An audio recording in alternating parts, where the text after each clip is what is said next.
আন্তর্জাতিক মানবাধিকার দিবস উপলক্ষে দেশের বিভিন্ন স্থানে মানববন্ধন কর্মসূচি পালন করেছে ছাত্রদল। দুপুরে ছাত্রদল রাজশাহী কলেজ শাখা আয়োজিত মানববন্ধনে বক্তারা বলেন, বিগত সরকারের সময় আইনশৃঙ্খলা রক্ষাকারী বাহিনীর নির্মম হত্যাকাণ্ড এবং নির্যাতনের শিকার ছাত্রদলের নেতাকর্মীদের নিপীড়নের যথাযথ বিচার করতে হবে।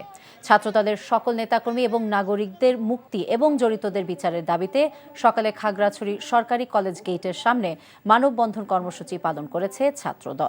নেত্রকোনার সরকারি কলেজ ছাত্রদলের আয়োজনে মানববন্ধন কর্মসূচি পালিত হয়েছে। দিবসটি উপলক্ষে রাজবাড়ী, চুয়াডাঙ্গা, গাইবান্ধা, ব্রাহ্মণবাড়িয়া এবং ভোলা সহ দেশের বিভিন্ন স্থানে মানববন্ধন কর্মসূচি পালন করেছে ছাত্রদল।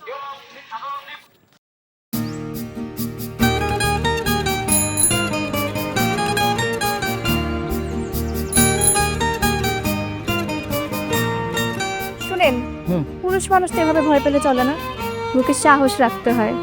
যা বলবেন সোজা সাপটা বলবেন।